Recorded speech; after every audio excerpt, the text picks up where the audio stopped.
Bitch, I'm the death of the party. Same old news that you're sorry. 10 mil views, but I'm lonely. Snakes disappear when they owe me. Welcome along to the Guy and Harley podcast, the show which is a never-ending newspaper of nonsense. My name is Harley Neville. And I'm Guy Pigden. Nice to see everybody today. Always a pleasure.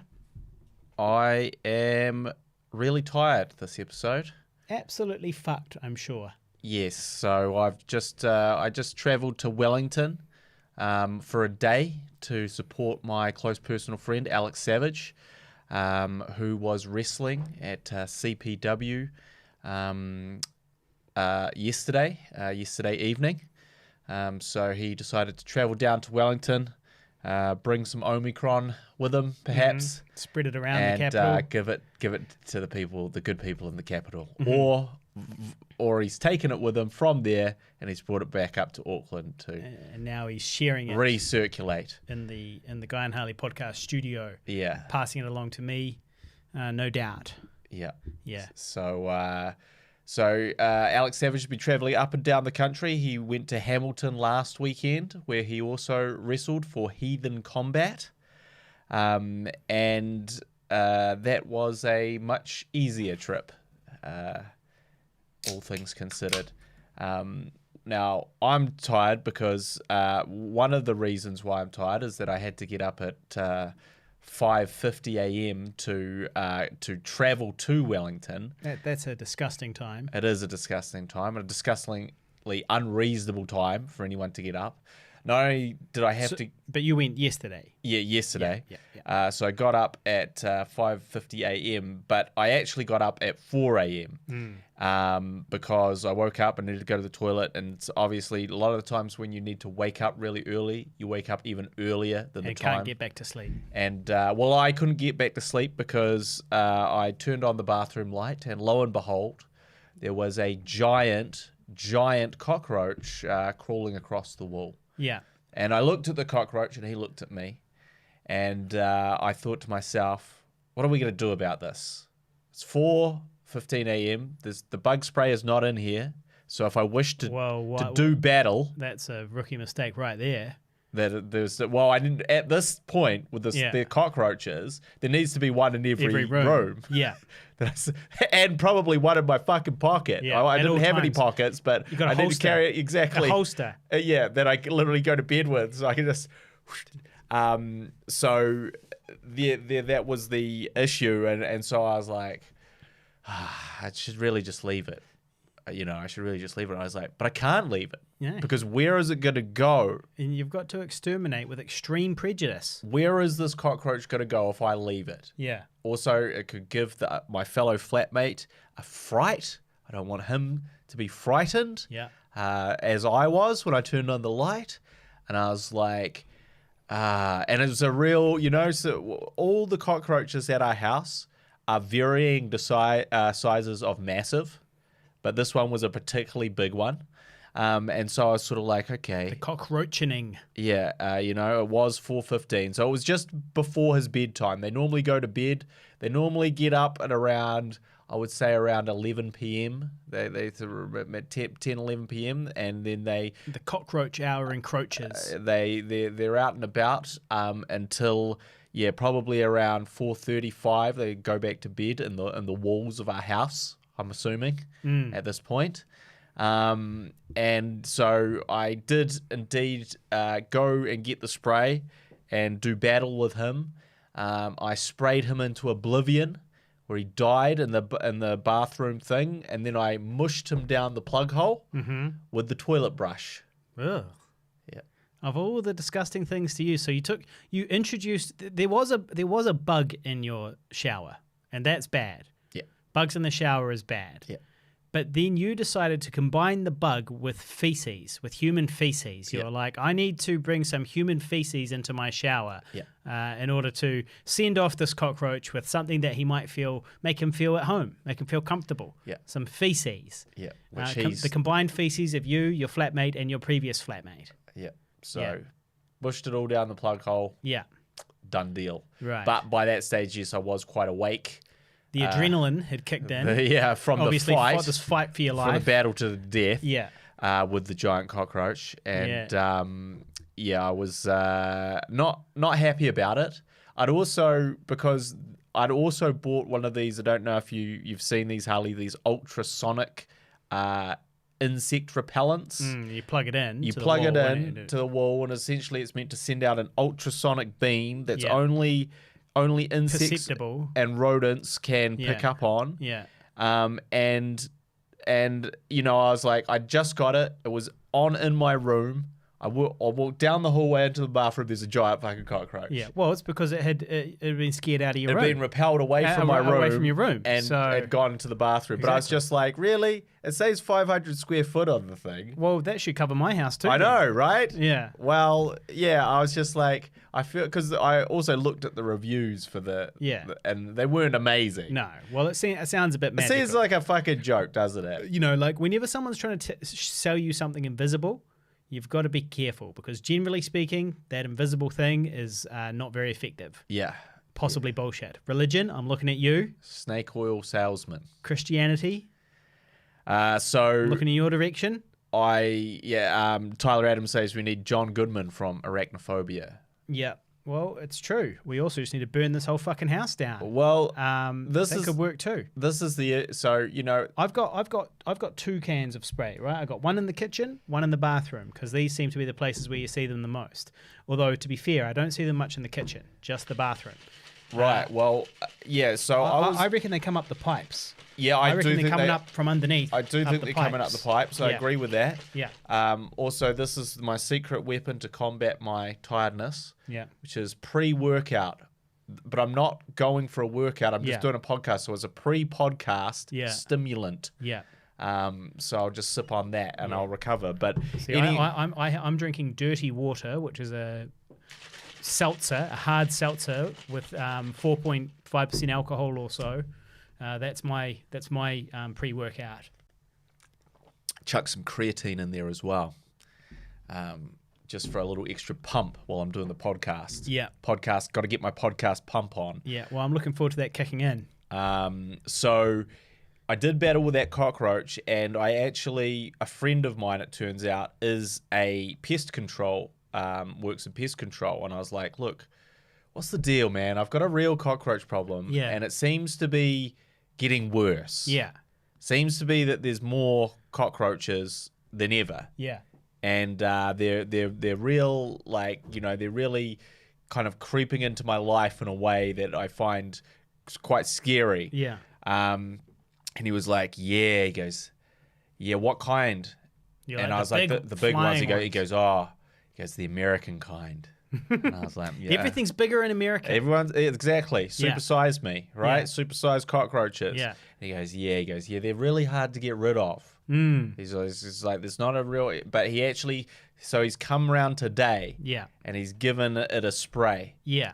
We've got the ultrasonic beam on. He's given it a spray. He also gave me a bunch of cockroach traps. Are they the paper fold out ones? Yeah. And I was like, well, I said, and he showed me like a photo of all the cockroaches inside, and I was like, mate, that's the normal size cockroaches. Yeah. This is going to catch 2. Yeah. I mean, I see 2 running away literally when I turn the light on outside. Yeah. That's not really going to be a good one, really. Well, I opened my kitchen door last night, and they're always hanging around on the stairs out there at night. They love the stairs. They're just hanging out on the stairs. Love those stairs. They're just like sitting around smoking and stuff like that out on the stairs there. So, but I didn't have any shoes on. So it was really disgusting when I started squashing them with my toes. Yeah. Started stamping on them. Yeah. But nevertheless, you've got to exterminate them with extreme prejudice. Yeah, so unless they come back. I do feel though that our case for our landlord is getting stronger and stronger. Yeah, it's really becoming all we need to do is document it. We've got to get some photos, some videos. I actually took a video last night. Yeah. I took a video last night, so I feel like the cockroaching. Yeah, and I'm gonna have a talk to my pest control friend. He can calculate where he thinks they're coming from. Yeah. Okay. Because it's like. Because there's a problem if they're living right in the walls. Yeah. Because how do you get in there? Yeah.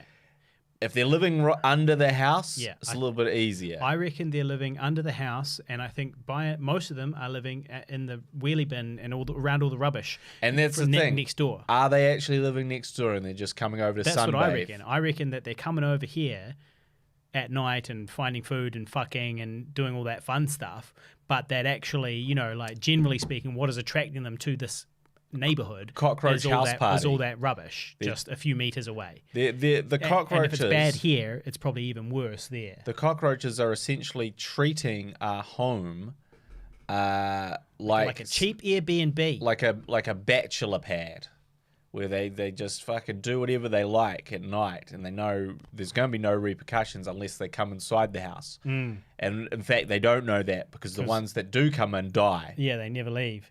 Well, I've got a few of those traps out there, and I've been killing quite a few of them as well. I've got a few traps, and I've been killing quite a few of them. And there's a never-ending tide, really. That's the problem. Vermin tide. It feels like, how are we going to really, we got to find the alien queen. That's the issue. We got to deal with this once and for all. Yeah. But we'll see. It's like Starship Troopers around here. You and me is just like Starship Troopers. Yep. And I'm Rico. Bug hunt. I'm Rico. We're on a bug hunt. Rico's Roughnecks. Yeah.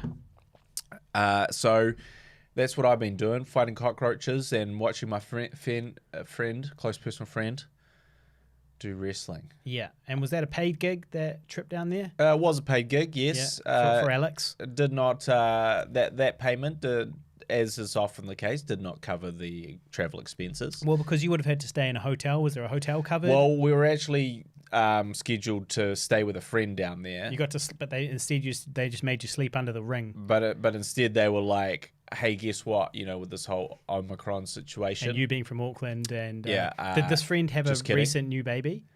No, I didn't. Okay. I didn't message him because I just knew it wasn't even worth it. Yeah. Well, why? Because of Omicron? Because he's got a baby. Yeah. Really. Yeah. Well, his life is over. It's a new baby too. His life is waking you up all night as well. So there's absolutely no point in bringing Omicron into that situation. Yeah. So where'd you end up staying? So we did end up staying at a hotel. I didn't have to pay for it, but Right. We did end up staying at a hotel, and it was all right. It was actually not too bad, but so it didn't cover that. Now, Alex Savage actually has another wrestling match next weekend.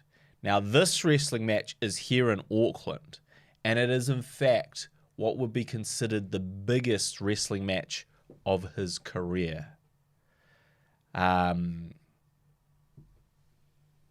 Yes, continue. The biggest wrestling match of his career. So he's fighting a wrestler who has wrestled all over the world. He's wrestled in Mexico, he's wrestled in the UK, he's wrestled over in the States, and he's come back here to New Zealand only temporarily, but he is one of the top performers and certainly one of the most successful wrestlers to come out of New Zealand. And Alex Savage is in the fight of his life against Niwa, the Savage Niwa. So it's Alex Savage versus the Savage Niwa. Savage versus Savage. But there's a wrinkle in the story because Omicron is on the way. Yeah. And we had yesterday, I think, the highest cases ever since the pandemic began. We did. And the modelling suggests that in a mere few weeks it'll be, hundreds more, it's already hundreds per day, but 500 or 1,000 or more per day coming up soon. So we've got that to look forward to. So there is a very real possibility that show will be cancelled. Yeah. Before essentially the weekend, before Saturday when it's scheduled to happen. Well, wrestling's fake, so you could technically social distance it anyway. You could you duck the clotheslines. No, it's full contact. It's full contact. So there's all that sweat going on each other and there's saliva. The issue is not really the wrestlers themselves. Yeah, but the audience. The audience. You just have to live stream it though. Yeah. Just live stream it. Alex Savage did at one point in his wrestling match hulk up and spray and spittle from his mouth shot into the audience. Ugh. Yeah. And he had a thought that was probably not very good. Obviously, it was a complete accident. Come down from Auckland. It was a total accident, but it was, Spit into the crowd. It was a fiery spittle. Yeah. sprayed into the audience, and he was like, it was like a G.G. Allen show. Who's that? Famous punk rocker that would defecate on stage and cut himself on stage and masturbate and piss and spit on people and all of that type of thing. But it was all part of the show, and people liked it. G.G. Allen, go check him out. His real name was Jesus. Kamaru Fresh. Yeah, shout out to Kamaru Fresh, who says that he loves the Māoris in New Zealand. So shout out to our Māori listeners. And then also he asked what films we've made. Well, mate, what you got to do right now, Control-T, open a new tab, and you can go to Amazon Prime and you can search for I Survived a Zombie Holocaust, or you can search for Older the movie, or maybe search Older Guy Pigden if you're having any trouble finding it. It's also on Tubi, tubi.com or tubi.tv, Older. And then there's another one up there as well called Immy the Vegan. I-M-M-I is how you spell Immy, so Immy the Vegan. But wherever you're watching from, there should be, or he's watching on Twitch, he or she, there should be a link down below. So if you guys want to watch our films, there should be a link down below that leads to Older, definitely Older, maybe Immy the Vegan, maybe not I Survived a Zombie Holocaust, but you can go and find that, iTunes and all sorts of places. I Survived a Zombie Holocaust, Older, and Immy the Vegan. There are 3 feature films that are out there. And then, of course, just check out our YouTube channels. Just search for the word Pigville. So just go youtube.com/Pigville and the number 2, and you can see a whole bunch of our stuff up there as well. So shout out to Kumaru Fresh. And also, speaking of things being bigger in America, everything's bigger in America. Shout out to Tyler Adams. Big boy. I'm referring to penis size, not stomach size. I've never seen his stomach, but Tyler Adams. But you have seen his penis. Obviously. I've requested politely a penis picture, and he sent that to me. Yeah. And he has been, so our last highlight. So we have been using the hashtag shorts hashtag on YouTube to try and get some momentum. And what that means is our highlights from this show can't be landscape. They've got to be they've got to be portrait, not landscape. And so that requires some editing. And so Tyler the VFX creator, Tyler Adams, has been creating those for us. And our last one went viral by our standards. It's had 1,000 views, and I checked where those were coming from, where those views were coming from, and it was all from the hashtag shorts hashtag that people are browsing. So we've obviously cracked the algorithm there with that one. So shout out to Tyler. We've cracked the shorts now. Yep, cracked the shorts. So hopefully our next short will also get 1,000 views. So that's good for us. And then also shout out to Bernie Rao, Harley. G.G. Allen, you never stop surprising me. Respect. Look, I'm a dirty punk rocker from old. Of course. Who is also old. And I shit on stage if I get the chance. I masturbate, vomit, cut myself, and all of these things. So Gigi is actually an idol of mine. So shout out to Bernie Rao, famous director, directed the film Killer Sofa. Go check that one out too, Kumaru. Yes, and speaking of Bernie, we are actually currently working on a skit in Unreal Engine. And he's actually also just been given a grant to develop another Unreal Engine project. So congratulations to Bernie for that. And you and I will be filming this skit on Tuesday afternoon. And I just got some blue chroma key for it. And essentially all the backgrounds are going to be created in Unreal Engine. I do have to write the script and storyboard it and send that storyboard to Bernie. I'm on it. I'm working on it. He's working on it. I'm getting there. Yeah, because I need to learn my lines as well. I guess I just auto cue them. Oh, it'll be the masters of the auto cue acting will be in full effect. That sounds good. I like the sound of that. Yeah, so we will be putting that together. Is that a day shoot? Well, it's afternoon, so yes. Yeah. So it'll be, but so it's good because my brother is going to be arriving that day into Auckland, and so he's going to have to call a cab.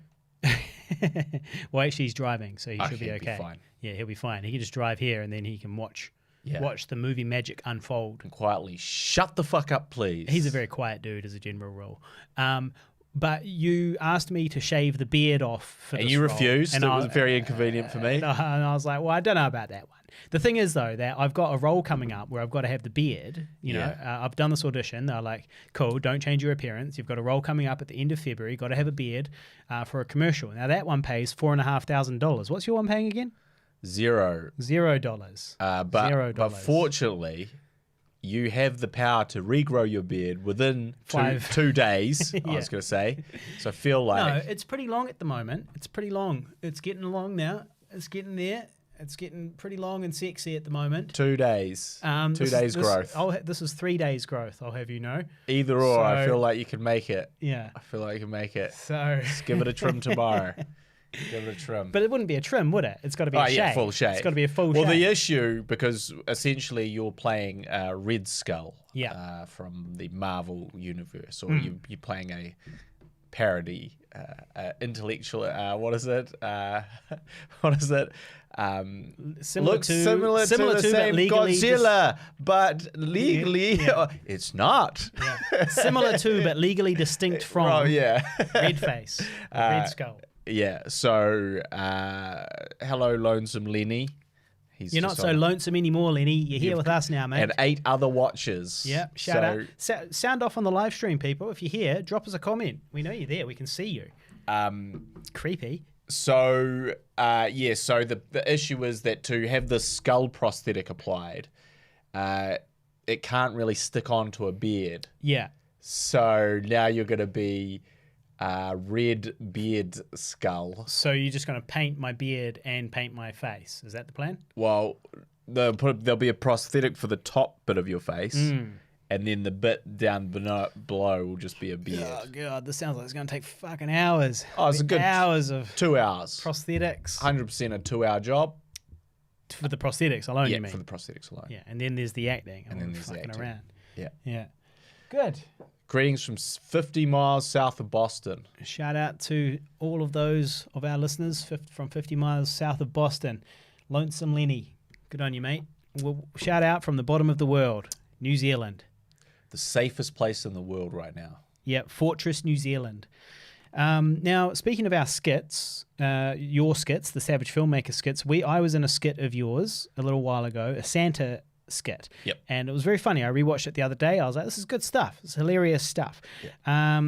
But the thing is that the point of the skit, really, at the end of it is you're like, well, what are you going to do? What am I going to do if I don't have any gear? Because I'm stealing your gear. And I say, well, you just have to make a highlights reel. And you're like, well, who would watch that? And I'm like, oh, I don't know. With the right thumbnail and intro, you'd be surprised. So obviously it seemed like this video was going to then lead into the highlights reel, your supercut of the year of your worth of your content. But then it didn't. Instead, it was the intro to a video about how much you'd earned on YouTube and wasn't really a highlights reel at all. No, it is. And then the thumbnail was about YouTube revenue and it had nothing to do with Christmas. Yeah, but actually, I'm assuming you didn't watch that video. I did watch it. Oh, well, it's all about the highlights all through the year. It goes through every single skit that I did that year. I also just happen to weave in some information about the earnings and how those skits were put together. Yeah. So I really thought that would be introducing the supercut, basically the supercut of your year's worth of content. The supercut is essentially a not very not popular, no one gives a shit about, but people do care about monetization. So the supercut itself, people have already seen that. So everybody on the channel, or not everyone, but like a large percentage of the audience has already seen each of those skits. So they're not necessarily going to want to go back and rewatch them all. And then new people aren't really going to watch them all in that context, because out of context, half of them don't make any sense. So the whole idea was to do a highlight show of the whole year, which that is. All right, then. Well, I have been doing roller skating training for this music video, which is shooting tomorrow. So tomorrow is the big day. I'll be on set. All this, I've been learning how to roller skate. The director asked me if I can roller skate. I said, yeah, obviously. And then I learned how to roller skate. Now, I haven't roller skated before, have done some ice skating, have not really done rollerblading, but a little tiny bit of rollerblading. I've done plenty of skateboarding, and so I feel like it's gone all right. The first day, I was the best there at the beginners class. I was the best there at my first lesson. The second lesson, I was probably like the third best there. My third lesson, I was in the intermediate class, and I was easily the worst there. But overall, my years of skateboarding, I really feel are quite translatable to this roller skating. And I've, the concrete rushing past beneath my face doesn't really, phase me too much. And so I've been getting a lot of, comments about like how fast I'm going and stuff like that. Comments like, slow down, you idiot. And this is supposed to be a safe space and stuff like that. So I've really been kind of hooning around, and it's really not that different from skating. So I just kind of picture it as being two little skateboards, miniature skateboards with trucks and wheels and bearings. Stuck to your feet. Two separate little ones stuck to my feet. Exactly. And I'm going forwards instead of sideways. So that's how I've kind of been thinking about it a little bit. And so far, so good, really. And I guess tomorrow we'll sort of find out how that strategy worked out, because tomorrow's the shoot day, 4 p.m. until 10 p.m. Well, will you? Because it's set to rain tomorrow. It's indoor. Sweet. It's in a studio. It's in a studio. The other will you is it's set to Omicron tomorrow. Yeah. There's meant to be some Omicron. There's smatterings of Omicron. There's a forecast for Omicron with a slight potential of a pandemic. Yeah. Well, this pandemic situation. Pandemic clearing in the afternoon. Yeah. I've also got a new job on Wednesday morning. I've got to be there or chipper at 9 a.m. So I'm kind of hoping that your shoot is not a finish at midnight one. Will it? No, I don't think it will, because essentially you have to do 2 shots, a tight and a wide. Nice. Tight and wide. That's how I like them. Against this blue screen. So I don't think it will really impact you. Sweet. Well, I don't really think it will take forever, is what I'm saying. Yeah. Just the makeup will be the makeup long will bit take on forever. Yeah. So shout out to Jared Murray on the live stream, DOP Jared Murray, and director himself in his own right. He says he's tuning in until he inevitably has to do some adulting. Shit. So that's the problem with shout out life. to all our adult soldiers out there. They're out there on the that's front the big lines problem of is that adulthood. Adulting definitely comes at you thick and fast. Well, I've heard that. I haven't had to do it yet, but I've heard. Well, it definitely, especially when you have children, it really occupies a lot of your time and money, resources, and takes away from your creativity. My children are all in Mexico and Thailand, so I'm pretty sweet there. So shout out to Jared. He's been doing some work in Procreate, which is like an iPad app for artists. He's a very talented artist. He does some really cool stuff online on his Instagram, which I don't know his Instagram handle. I think it might be JRod Millionaire, but I could be wrong about that. That's his email. If anyone would like to email so him. if you send him an email, JRod, I'm not gonna. You just have to guess whether it's Hotmail or iCloud MSN, or Gmail or MSN. You guys can just guess. AOL. LOL. Now, you went for a road trip. I, too, went for a road trip, a 4-day road trip around the North Island. And I tried out my new whip, the Prius. And it sails. It's beautiful. Just cruises along through. And just before I accelerated, I was leaving Auckland, and just before I accelerated, I said, "Take her to sea, Mr. Murdoch. Let's stretch her legs." So if any of the listeners know what that quote is from, let us know in the comments below. The winner will get a blowjob from Guy, absolutely free. So if you recognise that quote. I did not agree to that prize. Oh, well, it's negotiable. JRod Millionaire at Instagram, JRod Millionaire, if you want to see what he's doing at Procreate. Yeah. So any guesses for that movie? That movie quote, you let us know. Take her to sea, Mr. Murdoch. Let's stretch your legs. Pirates of the Caribbean. Captain Jack Sparrow. It's a good guess. It's a good guess. It's incorrect, but it's a good guess. Well, speaking of movies, I actually watched a New Zealand film the other day. Ugh. I know. Why would you do that to yourself? Ugh. I know. If you judge New Zealand films, you know, broadly, generally speaking, obviously ours excluded, they're not necessarily a pleasant experience. You know, obviously there's some gems and some classics in there, but you know, for the most part, it's almost a requirement as a New Zealander. You know, a sort of a God-given right, a mission, if you will, to avoid watching if you're a New Zealander, to avoid watching any New Zealand films.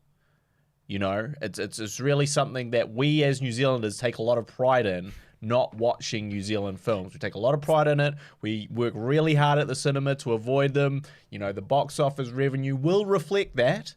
And we just work really hard. We also love to say that we will, and then we don't. We also like to talk very condescendingly about New Zealand films, even though we haven't seen them, but we definitely like to shit on them if we can. You know, we've heard the synopsis, just shit all over it.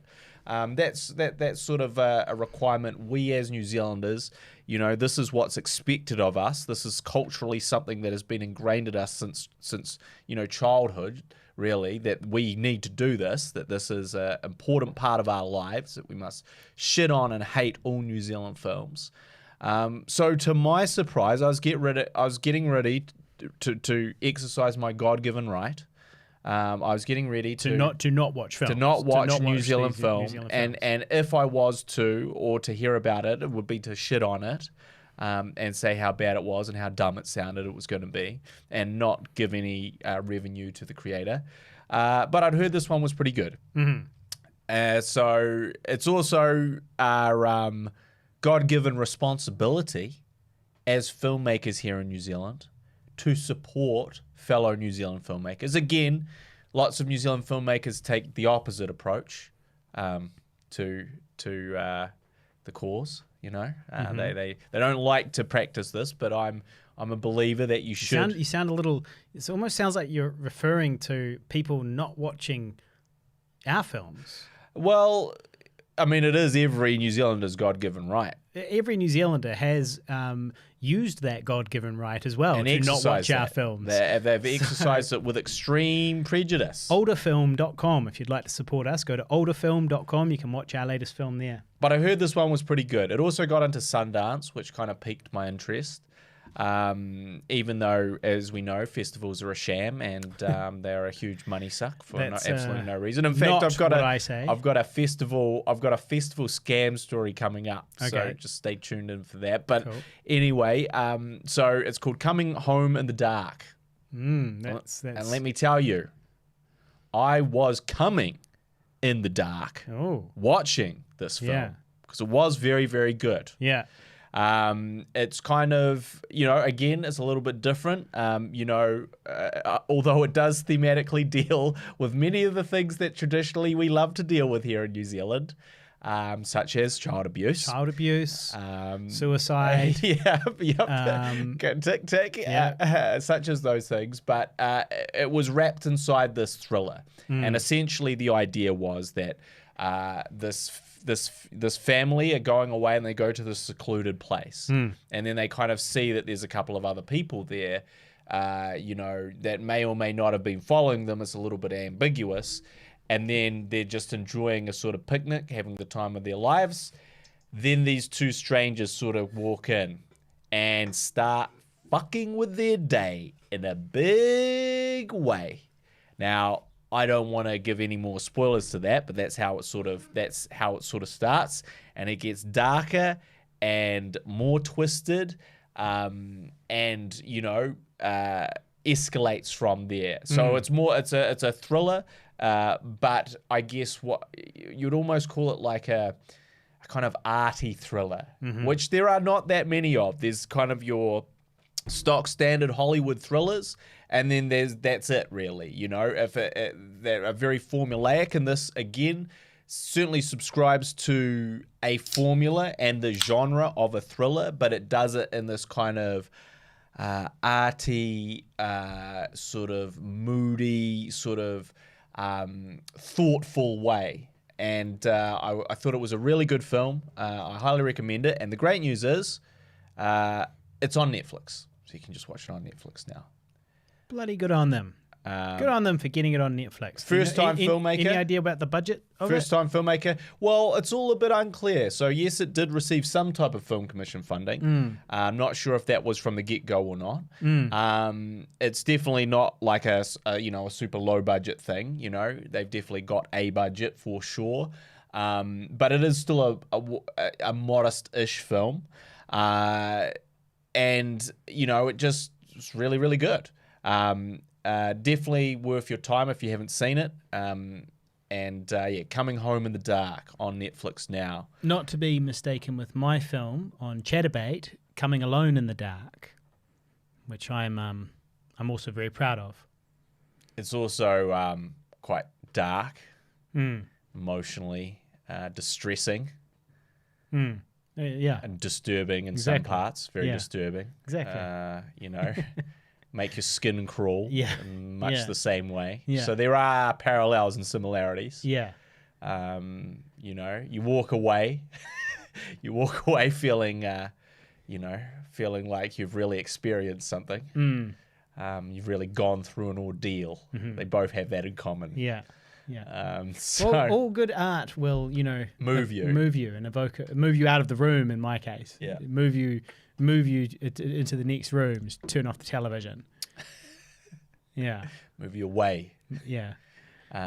So that was really good. So yes, and hello to Daniela on the live stream. She goes, "How are you guys doing? We're doing great. Yeah. Never been better." Shout out to Daniela.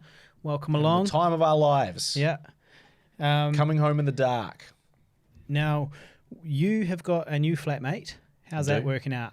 So I do have a new flatmate. His name is Jay. On Christmas Day. On Christmas Day. Your previous relationship abruptly ended after 5 years or so. On Christmas Day, 2021, my relationship came to an abrupt and unexpected halt. Yeah. Christmas morning, I heard from my girlfriend as she shook me to wake me up, asked me, "You going to wake up now?" Yeah. It was 11 a.m. I can admit it was late because I had been up on Christmas Eve filming the Santa Claus skit, filming a couple of inserts to the Santa Claus skit until 4 a.m.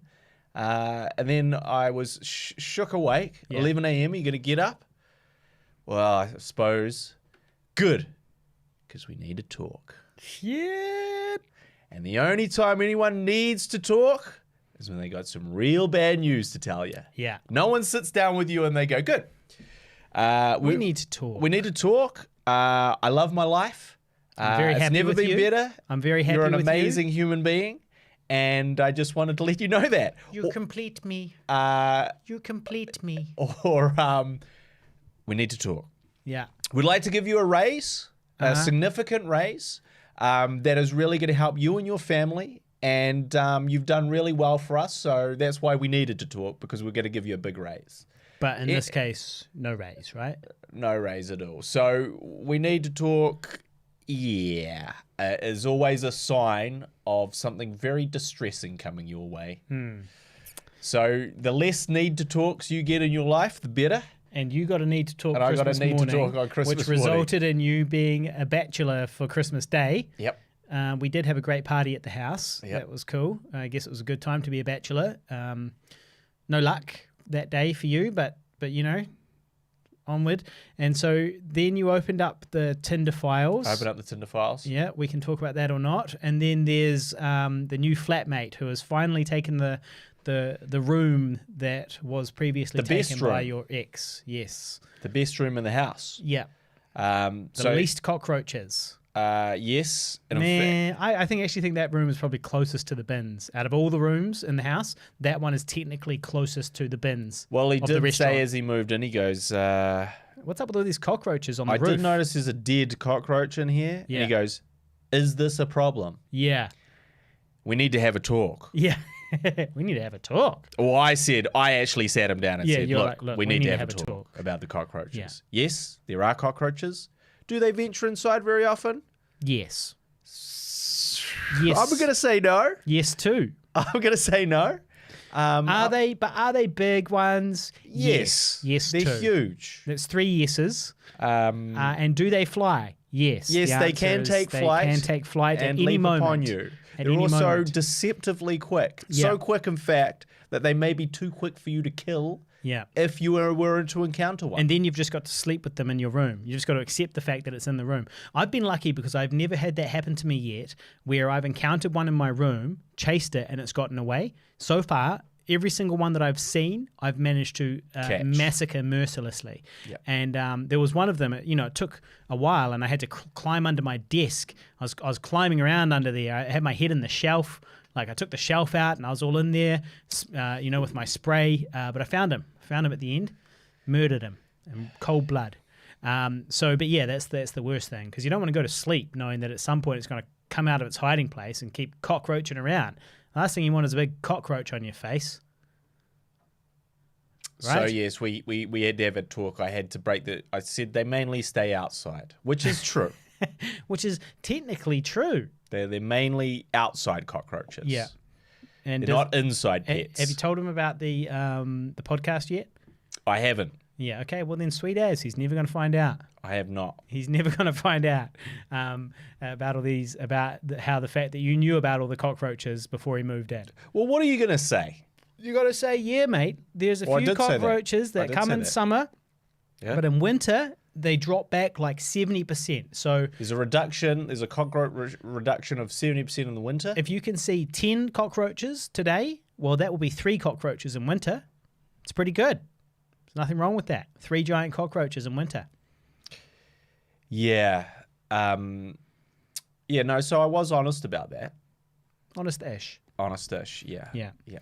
Yeah, well, so that's good, and he actually has some connections to the filmmaking world, and yes. He's going to be hopefully helping out and being involved on some of our productions. So, in fact, he's already helped out on one. Yeah. But yes, so he's he works in the industry, he does sound and stuff like that, and it seems like a super nice guy. So sound is the one major area that we are seriously lacking in. So to have a live-in sound operator, quite useful. Just got to charm him into working for free for hours on end. Yeah. For your real, bro. It's for your real. It's for experience. We'll pay you in 6 exposures. Yeah.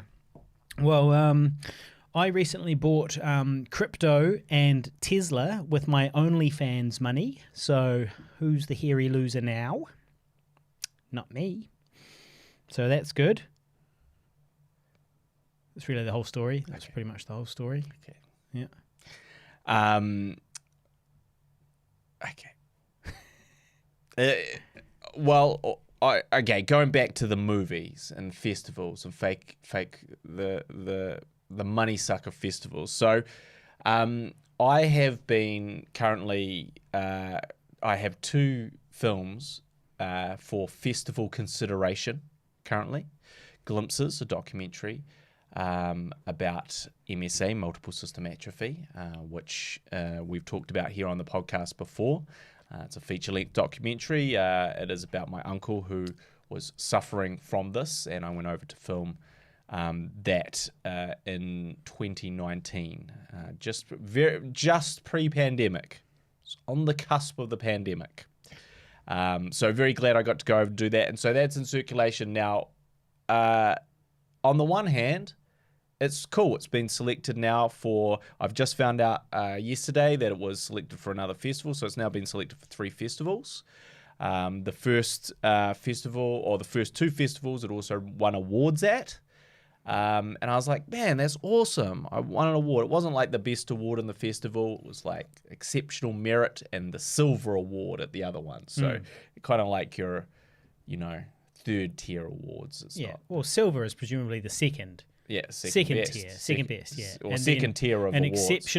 exceptional merit. Exceptional merit sounds like your Independent Spirit Award, which we also That's won. good. I thought you were going to sound like it sounds like Also ran participation trophy. Well, it is a little bit. Good right? on you. Here's an exceptional merit. But it's like a special mention. It's like, look, you didn't really win anything, but we did. You were in the running, and we really just wanted to acknowledge you. And so, look, here you go. Here's the Independent Spirit Award, or the what merit? Exceptional Merit Award. So I was pretty happy about this, and I was like, cool, that's great. So now I can get it on IMDb, which I have done. I also had to renew my fucking IMDb Pro account. Well, I could have done that if you'd just told me. Yeah, but I should have I had to renew it anyway. Well, it was probably for the best to renew it anyway. So anyway, I was like, great, cool, get glimpses up, put it on IMDb, acknowledge all these awards. Award-winning director. I'm now no longer just an award-winning director. Does the IMDb page say about the awards that it's won? Yeah.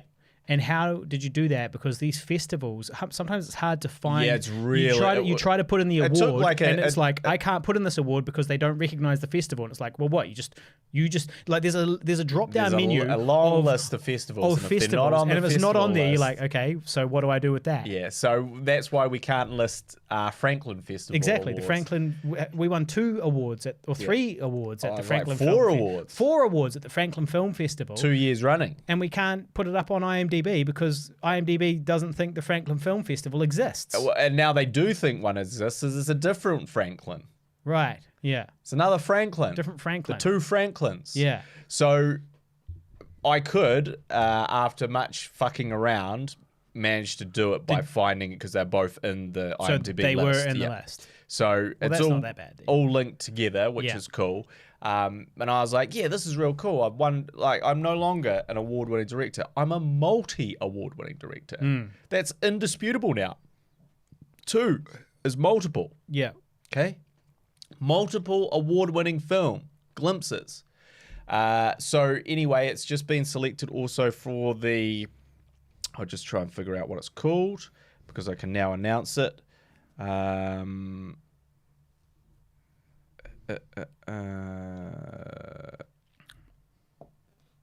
Just don't mind me. I'm just looking for what it's called.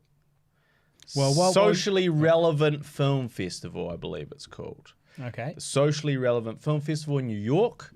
So it's going to be screened in March there. So that's cool. And yeah, the Socially Relevant Film Fest. So that's great.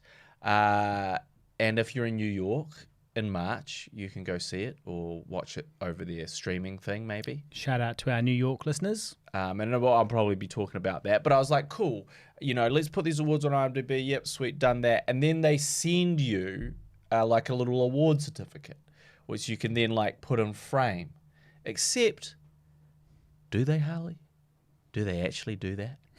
So you haven't received it yet? Oh, I received one of them. So one of them gave me, it was, this is a digital thing, right? And they send you a digital copy of your award. Now, digital really means free. I mean, it doesn't cost any paper. It's an email. They have a template.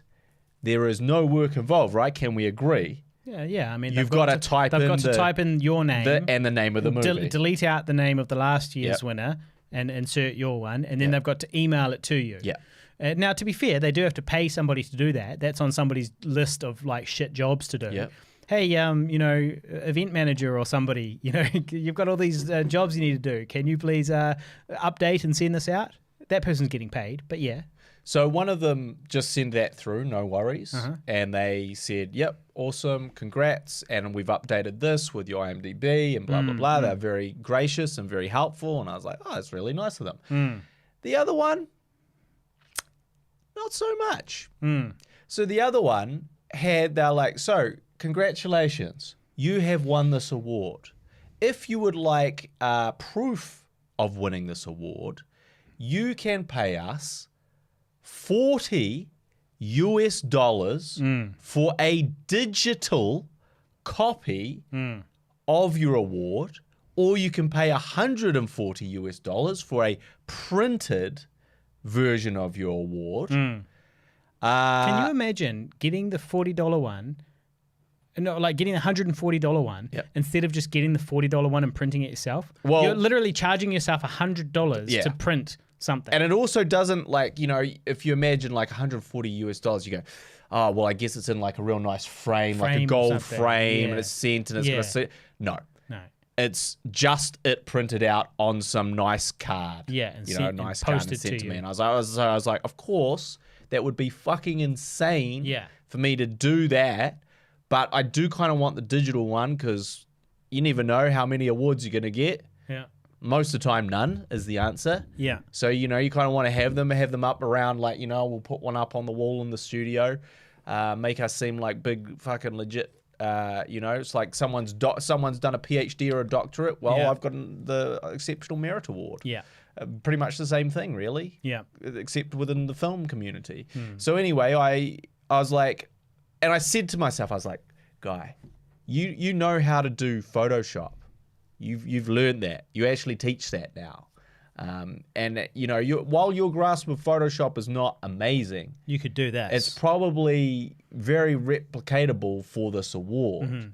And I looked at their award and I was like, yeah, I could definitely do that. You know, maybe I've got to figure out some of those exact fonts, or maybe I don't fucking care because I can just put my own fucking font on and it doesn't even matter. Also, it's literally just going on your wall and nobody's going to see it. Nobody's going to see it. No one's going to bring a magnifying glass up to this and go, you know, this is a fake. This is a fake. This is a forgery. You've forged this Exceptional Merit Award that you actually did win. I can see you've won it on IMDb, but you forged this certificate. This documentation is forged. You're a phony. I happen to know the Social Justice Warrior festival, and I know their font, and it's not this one. Yeah. So I was like, I should really just make this myself, but I was like, oh, they've got some nice little like graphical flourishes on this award. There's some nice on the demo version. It's got some nice graphical flourishes. Turns out that was the watermark, wasn't it?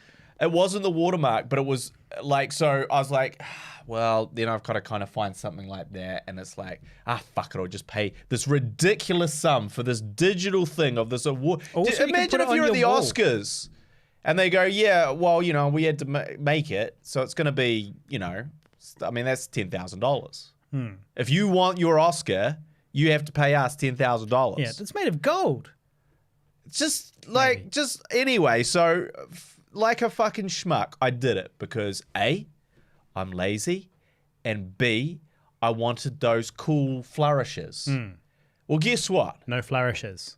0 flourishes. It was the most basic, blandest, like literally most easy to type up thing rookie stuff that you could ever thing. And those flourishes were either forged by them to make you believe you're getting that, or they're like, oh, that's part of the card. You know, that's the white card, the gold trim and all that. That's on the actual card, but you didn't order that. So you only get the shitty digital version. Yeah, right. Not only that, but to me, it's like, it came like 2 days later or something. And it's like, I feel like this has got to be this is this should be an automated process. If it's the shitty digital thing. Anyway. Yeah. So I got it and I was very disappointed, but I was like, really? Well, at least it's I'm paying for my fucking awards now. It's a business expense, mate. At least you can claim that. Yeah, sure, I can claim it, but it's like, it's ridiculous. This is insane. It's a digital copy. And it's pre-templated. It's done. It's just an acknowledgement of the fact that you've won an award. Don't they want you to have that acknowledgement, which you can then use to promote their festival for them? Isn't that the point? But essentially, it's like, cool. So even the award itself, you can't even believe because you're like, okay, so you charge everyone for these awards. Someone on the live stream says you should show the award, but you don't have it, do you? I don't. You haven't printed it. I can't. You haven't printed it. You'd have to do a screen share. Yeah, and we can't do that. We can, but we're not going to do it. It's too complicated. Yeah. But you know, it's like it would take at least 5 minutes. I can see one there. It says screen capture. To me, it's the long con.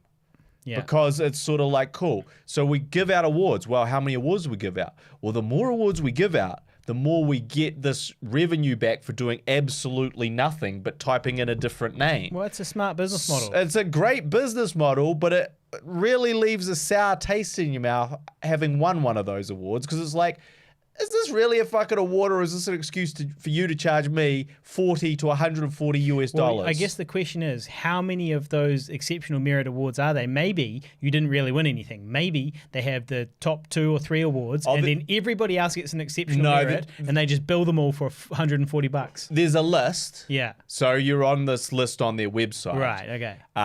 However, we don't know how many people applied. Yeah. So it could literally, all these awards could correspond with the exact amount of submissions. Well, how many exceptional merit awards were there? Did you look? I don't know, like 5 or something. 5. Something like that. Yeah. It's hard of like. I don't know, 5 or like 25 or something. It wasn't 25, but there would have been probably 20 because there was merit, exceptional merit, something else, best in festival, so there's a few different tiers. And it's like, wow, you guys really fucking collecting on this.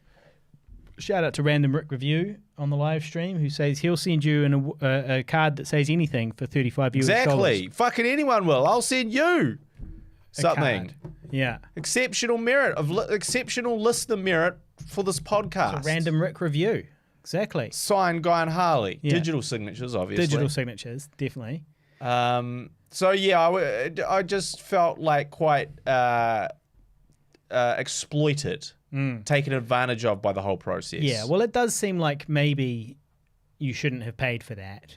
Oh, I definitely shouldn't have paid for that. It seems without like, the gold trim. Yeah, without the gold trim. But even with the gold trim, well, the gold trim made it you're for paying me. for the, but you're just paying for the you've already had the online acknowledgement. You've already got something to share, right? Because there's going to be a list on the website, so you can share and go, look, guys, I won this. But it's you also just don't have something to put on your wall. But it was also kind of like you couldn't really share it from the website because it's like, okay, now scroll down to the house section. Scroll down like 50 things to the house section, click on the right month, and you'll find the thing. Screen grab.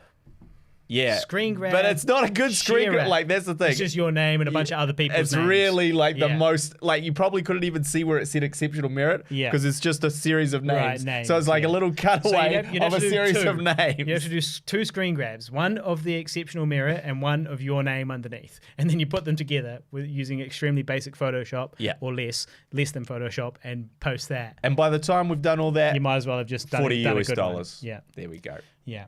So I will share those 2 for glimpses, but I am looking forward to being at this new festival. They will probably be doing a Q&A with me at some point, and there'll be some various Q&A-ness. Promotional stuff around that socially relevant film festival. And Random Rick Reviews says, can he find a trailer of one of your movies on YouTube? Yep, you can find them all at Pigville 2 on YouTube. Pigville 2 is the name of the channel. So just go youtube.com/Pigville and the number 2, and you can see movies there. There's a playlist there for I Survived a Zombie Holocaust. There's another playlist there for Older, and there's another playlist there for Immy the Vegan. The Glimpses trailer is not up there, but well, maybe we got to upload that one. Maybe we should upload that one. Yeah. And so, but the rest of them are all up there.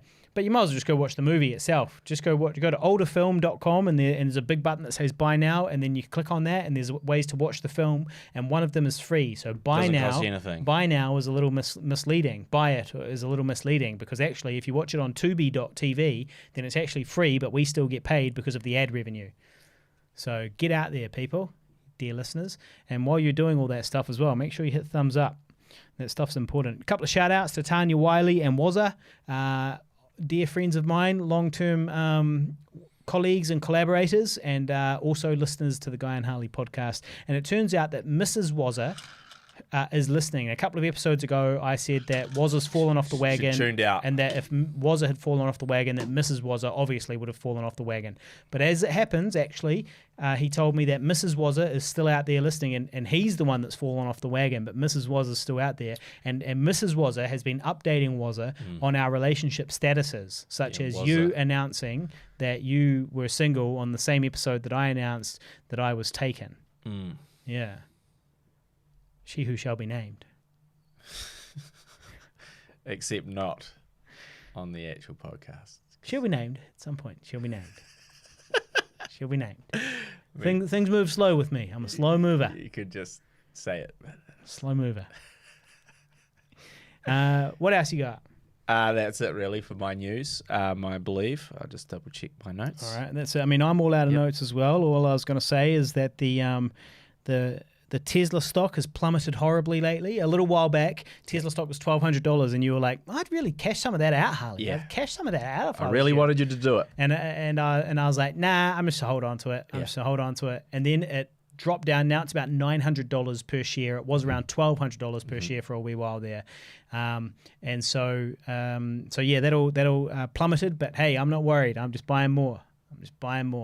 Just keep on going. Just keep on going. I'm still up, even despite the massive plummet of 2022 in the stock market so far. It's not just Tesla; it's all stock, or pretty much all stock across the board.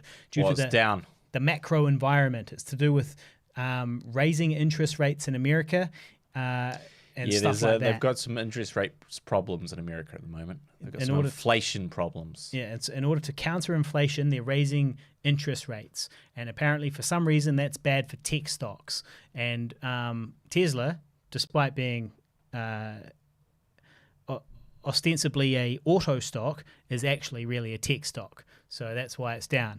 But that's a bit of a problem because all of the stock I buy is not all of it, but is tech stock. It's like, okay, cool. Well, what's mistake? Well, what's the future going to be? Right? It's going to be technology, isn't it? Classic rookie mistake of a what are they called? What are those people that a dabbler in the stock market? A novice, a stock market novice. Yeah. Invest only in one sort of one type of stock. Yeah, one type of stock. Yeah. No, I'll have you know I'm reasonably diversified. But my favorite stocks are all tech stocks. You know, so like got some Apple in there, got some Nvidia. This is all tech stuff. Tesla, tech stuff. It's all tech stuff. If you guys want to get into investing, there's a link down below. If you're in certain countries, and you can sign up just there as well, and we'll both get a referral fee. You'll get a referral, and I'll get a referral for you signing up. Get into it. Buy some Tesla while it's cheap. It's only $900 at the moment, and I reckon she's going to bounce back. Boys. Don't just trust me. No, I do. I really think that it will eventually bounce back for sure. I think that at the end of the year, or my horizon has always been 5 years. I was always like, whatever I'm investing today, I'm not getting it out for 5 years. Do I think this company is going to be worth more in 5 years, whichever company it is? My answer is yes. I think that Tesla's going to be worth more in 5 years than it is right now. Nah, just become a day trader, mate. It's day traders, isn't it? They're the ones that flip stock quickly. Yeah. You buy it, you sell it. You buy another one, you sell it. Yeah. I reckon there's something to that. I was trying to think how you would do that with stock that you don't want to sell. So basically, what I was thinking is I could buy some Tesla stock in the morning, and at the end of the day, if it's up, I sell it. If it's not up, if it's down, I just hold on to it because that's all I do normally anyway. I buy it and I hold on to it, and I'm just accruing it. I'm just accruing Tesla stock. And so, like, you buy it, you hold on to it. If at the end of the day it's worth more, okay, so you sell it. You buy a certain amount that morning and you sell that same amount that evening. The problem is that you pay tax on it and stuff as well.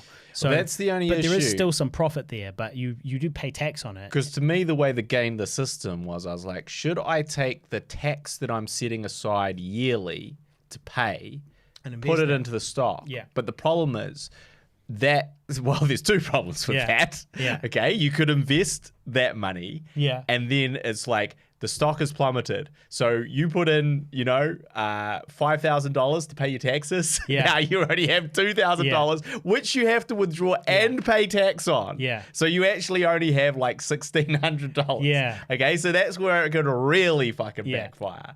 The other way, obviously, is that it rises in value over the course of the year, but it has to rise over 20% to cover the tax. Yeah. So you actually have to have which would be a very good year if your stocks was more than 20% up overall at the end of the year, because they say it's more like 10. So that was the flaw in my genius plan. Well, that's what I did, mate. I'll let you know how it goes. So all of my tax money, I set aside all of my tax money, and then I was like, cool, well, I'm just going to buy stock with this, and it's either going to go up or go down. I got a 50-50 chance. It'll be up or it'll be down.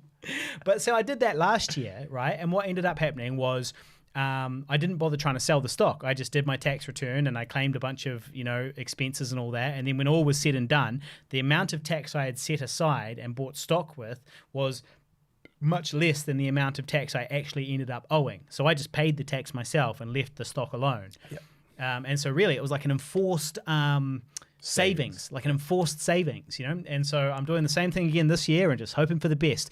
The difference being that we are now heading into March, the end of the financial year, and I'm going to have to do my tax return too, while all of the stock market is at a horribly low stage. So I might have bitten off more than I can chew. Might be taking an L this year. Yeah, so we'll see how we go. But still, to be honest, my plan is not really to sell the stock. My plan is just to pay the tax when I have to. My plan is not to pay any tax. Right. Yeah. Just do that somehow. If you know your way. Now, there's all very legal ways to do it when you're claiming all your various expenses and your. My plan is to not pay any tax because you're not making any money. I've invested so much in the business. You're technically not making any money. Yeah, I get it. Shout out to Joanna on the live stream. Joanna Sequoia, nice to hear you guys. Nice to hear you too. Okay. Yes. All right. Well, look. I think I'm all out of notes, if you are. Yep, it's probably time to wrap things up. Yep. Cool. So thank you very much, everybody, for tuning in today. We didn't even really open Jab Chat today. No, I mean, we did. We did very briefly. A little bit. Very briefly. But, I mean, there's not too much. So basically, the holding pattern, Jab Chat, the holding pattern, we're in a holding pattern at the moment. We are. Right? We're just waiting to hear how bad this is going to be. How is Omicron going to hit us? They have mentioned that they are reopening the borders. Yeah, that's good news for my Air New Zealand stock. Although, sadly, currently at a loss. We still will not, safely, we have to still go into isolation, but we don't have to pay for MIQ. So this is the issue, right? You're going to save money not paying for MIQ, but you're going to lose money because any travel you do, you have to tack on an extra week or more of self-isolation in your home. And that's a real problem if you normally plan your trips to be about a week, which a lot of us do, because that's really all we can afford to plan for if we're going to, travel abroad. We're not like, well, just give us a month. It's a bit hopeful. I'll take a month off work. I'll take 1/12 of a year off work. Easy. No problem.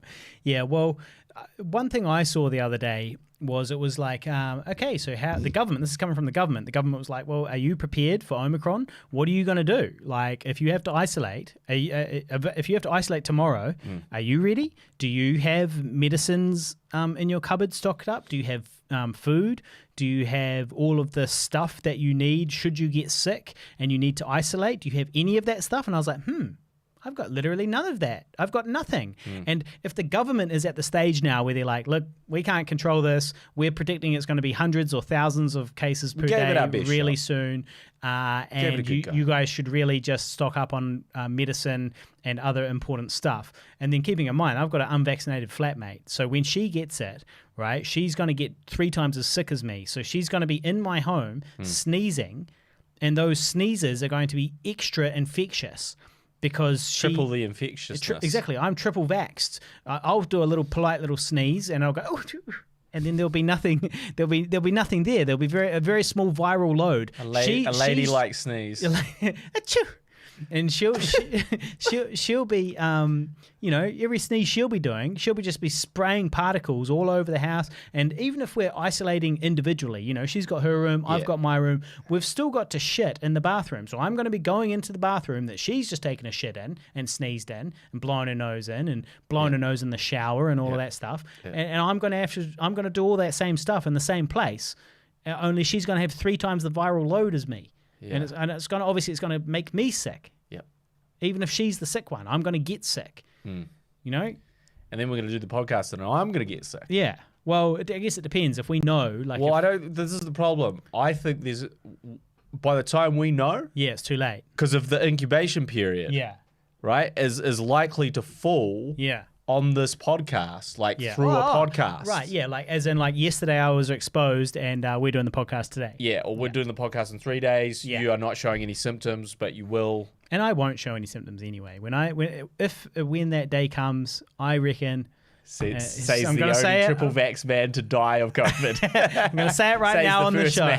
I'll be an asymptomatic case. I'll be one of these asymptomatic people who's just kind of sick, a little bit snivelly, and I've got a snivelly nose. And then probably what will happen is I'll be like, nah, this ain't COVID, because if this was COVID, I'd know about it, right? And I'll be like, I've got a snivelly nose. And then I'll come do the podcast with you. And also and again, that's the other question, right? how sick is too sick, right? Like, because there's still colds around. Yeah, that too. Yeah, there's still regular things that will get you sick. Good old-fashioned flu. So exactly. So if you have a cough and a sniffle, do you automatically say, well, the podcast is cancelled? Exactly. Or do you go, I've got a little I've got to sniffle. self-isolate? Yeah. Or do you go, well, it's probably a cold? I guess, of course, you go and get tested. That's the first thing you do. But still, it's, I got a little itch in the back of my throat. Well, what does that mean? Yeah. Well, for you, that could mean COVID. Yeah. It could mean Omicron. And for somebody else, it could mean death. And on the live stream, Random Rick Review says this guy that he knew was really old and in a wheelchair, so obviously perhaps a little immunocompromised, and has been resuscitated, I believe. Resuscitated, I believe that's an attempt at resuscitated. You love it when people do capitals. They do capitals on a word they're spelling wrong. Brilliant. Anyway, he's been resuscitated back to life before he got COVID, and he recovered. And then he recovered in 3 weeks. So he thinks we'll be okay. So so what are you saying? He got COVID. He was basically a died. Frail old guy in a wheelchair who was once resuscitated back to life. Before COVID. He got COVID. It took him 3 weeks to recover. Now, 3 weeks is actually quite a long time, though. In terms of being sick and in terms of isolating and in terms of I've never been sick for 3 weeks. No. Properly sick for the whole 3 weeks. If I've been sick with the flu for 2 weeks, I'd say it was the worst flu I've ever had. I've been sick for 2 weeks. I've never had the flu. As far as I'm aware, I've literally never had the flu. This is what makes me think that I'll be one of these asymptomatic types. Yeah, you get the occasional cold here and there, but I don't think I've ever had the flu as far as I'm aware. The flu sounds really horrible. Don't think I've had it. So Omicron will be my first. Yeah, but we also hope that, I just do think it's a matter of time. When that time comes, for whom the bell tolls, we all will have Omicron eventually, but exactly, and it's going to be a lot worse for those among us that are unvaccinated, such as my flatmate. I read something that was like we're 98% vaccinated in Auckland now or something. Yeah, it's like you're and it's one like, of the, man, gosh. Yeah, they were like, now that this was the tweet, but it was like, now that we're at 98% or 96% vaccination rate, I think it was 98. Yeah. Now we're at 98% vaccination rate. I'm going to call that 2% the margin of error. Yeah. That's what you are. The margin of error. The margin of error. One of my aunties is unvaccinated, and she posted a picture the other day. It didn't actually show the cafe, but it said she was sitting outside a cafe, like having a coffee. Yeah. And I was like, well, and I wanted to comment, well, how'd they let you in? Why'd they let you in? Yeah. What's the fucking story? But I also couldn't be bothered fighting with family members over Facebook about that. So unfortunately, to all of my anti-vax family members, I just keep my mouth shut. As much as I would love to battle with them, I don't want to. I can't be fucked, basically. I can't be bothered with that real life drama because of Facebook shit. Now, sure, the pandemic is real life, but this person doesn't live with me or near me or anything like that. So it's like, okay, all right, well, I'm not going to fight with you. I will fight with my flatmate, though. Because my flatmate said she was going to get the vaccine in the height of summer. She was like, I want to wait until summer because, it's better weather and I won't get sick from it and stuff. That was her logic. I was like, this is completely illogical. And I pointed out all the errors in that line of thinking. Yep. But that's what she said. Well, it's pissing down outside right now. Summer's over. The nights are getting longer. The days are getting shorter, and she's still unvaccinated. So now she's heading into winter, the Omicron winter, the winter of discontent. Winter is coming for her. And it's just unfortunate for me because I'm going to get all caught up in this ball of COVID because she's going to have to get sick. She's going to isolate. She's going to get extra sick, and she's going to give it to me. Well, and I'm going to miss out on work and stuff as well. And she ain't paying me. She ain't paying my bills. That is actually a significant issue that should someone get quite sick in your bubble and you have to isolate with them, but you're not that sick, you still can't go out. Be going out. Can't go to work. Well, I'm just concerned because I've got a commercial theoretically coming up, in a couple of weeks, in a few weeks, and I really don't want to lose that commercial. It's quite a big deal to me, but I'm already concerned because of the increasing daily case numbers of Omicron and the flatmate situation. Shout out to Paula Edzer on the live stream. She's resisting the urge to comment because she's perhaps an anti-vaxxer or at least has some anti-vax leanings of some description. Yeah, I did drive past some fucking knobheads on the bridge today. Me too. I drove past them and I was like, just jump already. It's funny. It's good. Yeah, it's like, jump! Hurry up and jump! Just hurry up. Stop saying you're going to do it and do it. You're weakening our whole society, you imbeciles. So yes, there was some people on two sets of bridges. I saw them too. With the signs up saying, and I was like, freedom. Yeah. You fucking idiots. Freedom. These people who think that they have freedom in the first place, they're dumb anyway. But then to be extra dumb to think that freedom is choosing not to take... freedom is to believe that your ignorance is better than the expertise of experts. And then, I don't know, the whole thing. It's just... I really feel like this pandemic has opened a lot of people's eyes to what some of us knew before, which is that the average member of our society is definitely stupider than you think they are. Like, we all kind of think, oh, people are smart, give them the benefit of the doubt. But then you go, oh, okay, you see some crime on TV and you're like, why did they do that? How do they possibly think they were going to get away with it? Or that type of thing. Well, and you start wondering, oh, maybe people are a little dumber than I thought. But then you see the pandemic and you're like, okay, literally, if this was a zombie outbreak, they'd be running towards the zombies. They're the person, they're the dumb person in the movie who gets bitten and doesn't tell anybody. Yeah, they don't tell anybody. They don't tell anybody. Selfishly, they get bitten doing something stupid and then they don't tell anybody, and then as a result of them being assholes, the entire camp gets overrun by zombies because of these dumb motherfuckers. And they really do walk among us. And Paulette says pro-choice. They're just pro-choice. Well, I would say actually they're pro-cunt. And I would actually, I like cunt. I would go further to that because, like, this to me is the perfect example of where this becomes really problematic. So within the wrestling world, there's one very famous wrestler who has leukemia, right? And he's recovered. You can't truly ever recover from leukemia, but he's recovered as in he's successfully been treated for leukemia, he's in remission, and he's all good, right? Now, part of the protocols around someone like that, who is also one of the biggest, is, for everyone to be vaccinated. And there was another wrestler who was recently fired because she lied about being vaccinated and then essentially put this immunocompromised person at risk every single day because of her pro-choice, pro-cunt. And that's my problem with this whole idea of pro-choice. It's like, no, because it's pro-choice means fuck everyone who could get really sick. And that's what is where we go. We're moving way away from like what you want to personally do, because what you want to personally do really affects other people. And not only that, it affects the most vulnerable people. And everyone deserves to live as best life as they can. And they already have to struggle and overcome a lot more than we do. And us pro-cunty people are coming in and being like, not only have you had to live a much harder life than me, but because I'm pro-choice, I'm going to fuck up your life more. Even more. How do you like that? Because I'm pro-choice. And then what they say to retaliate is something that's non-scientific, such as...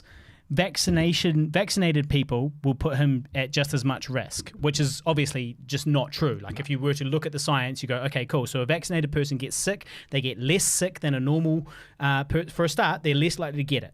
That's a fact. That statistically, if you're vaccinated, if you put a vaccinated person and a non-vaccinated person with the exact same immune system in a room where the virus is in there, one of them is less likely to get it than the other. That is the vaccinated person. Then the vaccinated person, let's imagine they both get it, these two people in the room. The vaccinated person is going to get less sick. They're going to have lower viral loads than the person who is unvaccinated. So they're going to be less of a risk to the people around them. Now they can still. It's true that a vaccinated person could catch the virus and then kill this immunocompromised wrestler. It could happen, but the chances are lower. And on top of that, that person had the common decency to go out and get a little prick in the arm in order to protect the literal life of this other person. And then you've got this other cunt who is the person who refuses to get vaccinated, gets extra sick, is scientifically and statistically more likely to harm the people around them.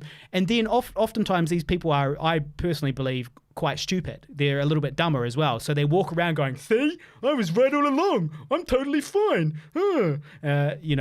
Just like a moron. So we are quite anti-vax here on this show. Absolutely. We are the anti-vaxxers. If you're less sick and not as sick for as long and your symptoms aren't as bad, you also spend less time with the potential to give it to other people. Exactly. There's less likely to take up time in the hospital. There's science behind this, guys. Less medical. There's science and research and extensive research behind this one, guys. Hey, Guy, I want you to know that my ignorance is better than your expertise or the expertise of the experts. Also, Paul, it says it's working out in the UK. That is the worst example. The UK. Can you imagine how shit it would be if New Zealand had responded in the same way the UK had?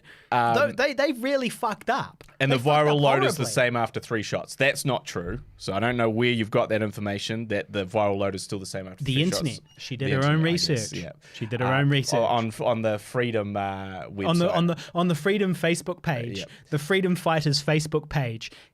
But also, the UK is like the prime example of a government not responding incorrectly and, potentially tens of thousands of people more dying than needed to. Exactly. So it's like America. Imagine if America and the UK had good leaders at the time of the outbreak, and how differently it could have gone for those countries, and how differently and Australia too, ScoMo, how differently it could have gone for all of those countries, and then as a result, potentially the world. Like if America had done what it's meant to do, which is be the leader of the free world. So there's this virus, and they've got a great leader. Obama's in at the time, and Obama goes, "All right, guys, we're going to crack down on this. We're going to get it sorted. We're going to nip it in the bud. We're going to do this, guys. Here we go." And they lead the world, and they go, "Hey, we've got all these patents for all of these antiviral things. We're going to release these patents worldwide. We're going to do this. We're going to do that. We're going to get on top of this, and we're going to show you guys how to do it because freedom, America, fuck yeah." Then the rest of the world would have been right behind them as well. But unfortunately, they had a comical reality TV star. They had the Americans. This is ridiculous. The Americans had literally elected a reality TV star to be the president of the United States. That's what they did. Which is a oh my God, an actual storyline in a movie. Yeah. Parodying the future. Idiocracy. It's about. But it actually happened. I mean, technically, he was a pro wrestler in the close thing, enough. Close enough. Yeah. Close enough. Hasn't Trump had a role in the ring at some point? Yes, he did wrestle. He did wrestle with Rick McMahon or something, didn't he? So he was in the corner. So it was billionaire versus billionaire. Right. Okay. It was billionaire. It was battle of the billionaires. Billionaire versus pretend billionaire. At WrestleMania 25 or 26, and essentially they both had a wrestler in their corner. And the one that lost, their respective wrestler lost, they shaved their head. So basically what happened is, of course, Trump didn't shave his head. It was Vince McMahon who had to shave his head. Yeah. And the battle of the billionaires. Yeah. In pro wrestling. Yeah. This is the president. This is the president. This is who they elected to be the president. A notorious con man. Yeah. It is interesting. It is interesting. It's like, it reminds me of the fall of Rome, where there was a decline in Rome as they went, and every now and then they'd have a good leader who would prop it back up, and people would sort of think, we're getting back to our prime, but it was just a wee speed bump on the fucking hill down the way, and they just got crazier and crazier, and things just got worse and worse and worse until the whole thing disintegrated.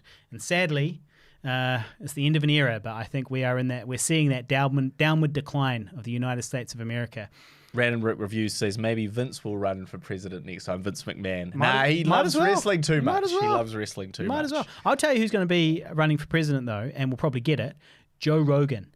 Joe Rogan is the perfect follow-up to Trump. That's true. Because he will get all the Trump people, but he still won't necessarily alienate all the anti-Trump people. Like, I'm not anti-Joe Rogan, but I am quite anti-Trump, right? But that's somewhere where we meet in the middle, right? It's like, okay, cool. Well, that could work. So Joe Rogan is going to be the president of the United States. Well, Random Rook Reviews said also, did you just see what happened to Joe Rogan? Well, all the stuff about people on Spotify. So there's that. Yeah. But now, literally, yesterday, he had to delete some of them. He had to delete 70 episodes where he used the N-word or something like that. Where he used the N-word. Where he used racial remarks in a inappropriate context or fashion, and then he's just also posted an apology. And he never posts apologies. No. So he's that's pretty extremely racist, he says. So I haven't listened to those podcasts, so obviously, and now we won't. I wonder what he would have said. Well, someone will make a supercut. Yeah. Someone will make a supercut of the ones he's deleted. When he had Alex, what's his name? Alexander, it was something Alexander. Yeah, Alex Jones. You can never trust a man with two first names. And so this Alex Jones, arguably I have two first names. That's true. That's true. You've got three. Yeah, it's true. No, well, so Alex Jones, right? I thought they'd delete that one because here's a guy who's saying that the Sandy Hook massacre was a hoax, and as a result of this guy getting up there and talking to his millions of followers, people have had their children, because this was a primary school murder. This was a primary school mass shooting. Yeah. So people have had their children horrifically blown away by America's lax gun laws and poor mental health, poor social welfare and mental health, and now have to put up with these same fucking lunatics harassing them in real life and saying that they're actors and they're just acting as if their child was blown away by a deranged gunman. God, can you imagine how... I would go on a shooting rampage... Trying to get to Alex Jones. Trying to shoot these these people that were saying... These conspiracy theorists saying that I was an actor. I've lost it all. I've lost my child. I've lost my child because of this, and now someone's harassing me. I'll be like, oh yeah, what, you want to meet in the park? You want to meet in the park? To diminish the grief and tragedy. So that's the real interesting thing about Joe Rogan, because to me, I feel like Joe Rogan's taken a turn. Before all this recent scandal, Joe Rogan was essentially, absolutely, you couldn't say that he wasn't a smart, articulate guy, and you couldn't say he wasn't a great conversationalist. He was. But what I think, early Joe Rogan was a guy who had all that. He didn't have the insane popularity that he does now.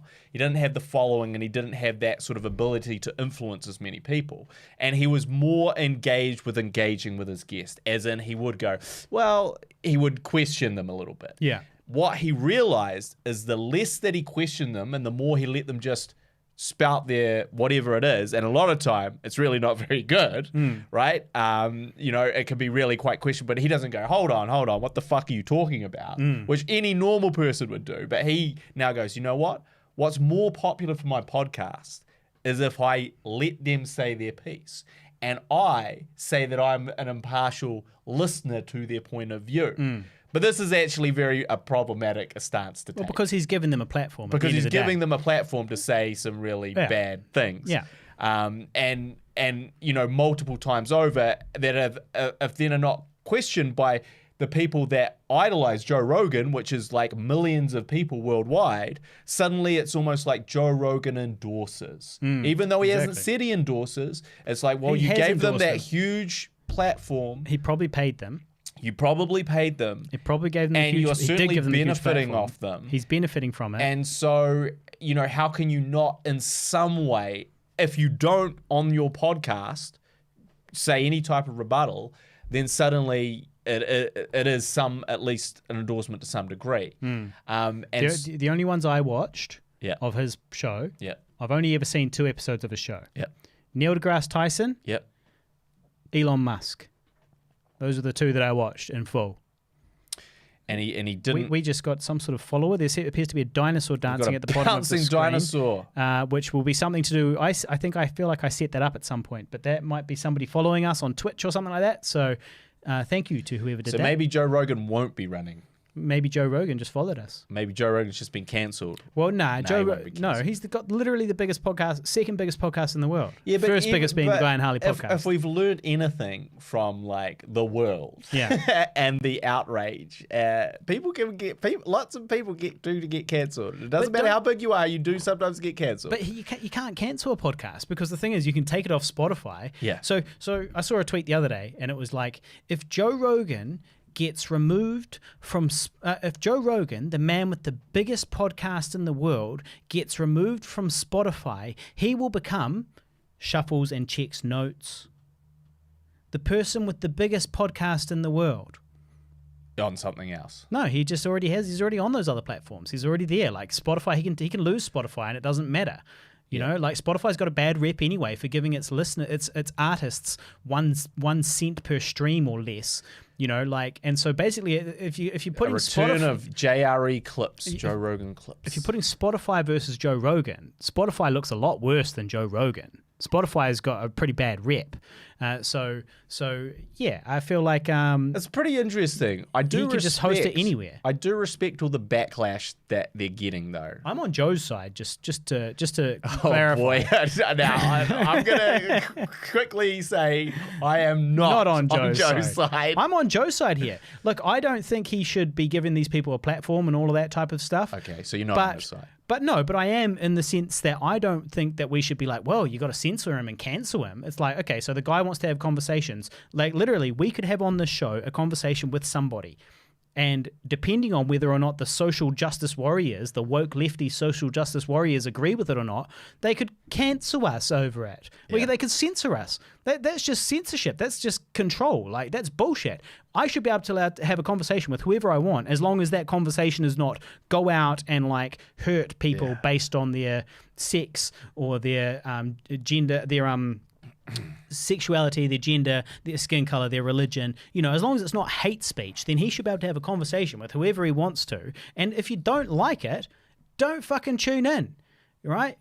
The censorship, you know, it's getting ridiculous. This woke leftiness, it's getting too much. Woke left stuff is not cool anymore. It's gone too far. And so this is the battleground. The battleground is Joe Rogan on Spotify. And so I mean, he is very anti-vax these days. Well, look, I obviously I don't agree with that. Obviously, I don't agree with that. But if you are a dumb motherfucker that takes medical advice from a podcaster who caught it, then you know you're dumb too. Like, don't take your medical advice from podcasters, right? So we've been dispensing a lot of good medical advice on the show. Well, you take it from us, just not him.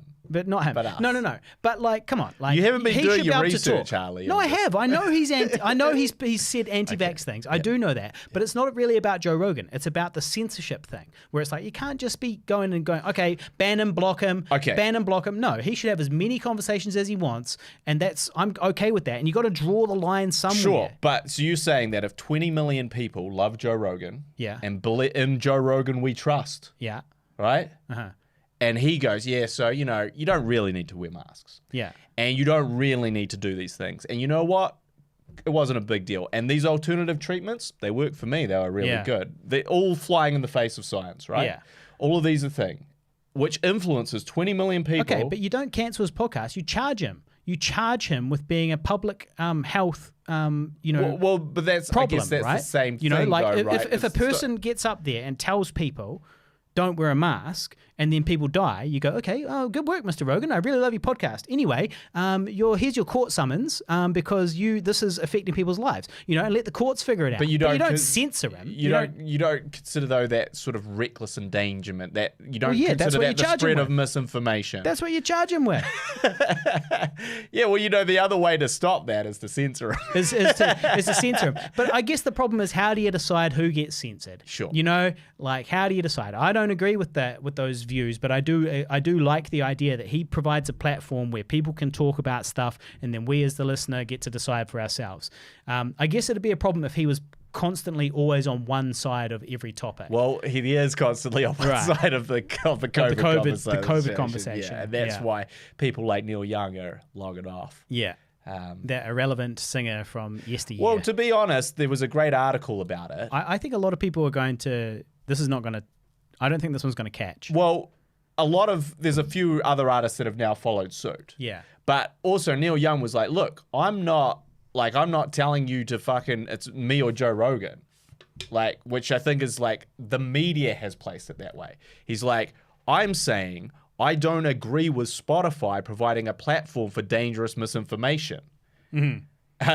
Joe Rogan and whoever the fuck else. And I'm especially concerned about all this COVID stuff because, it's a worldwide pandemic right now. And, I'm not super big on how artists are treated on Spotify.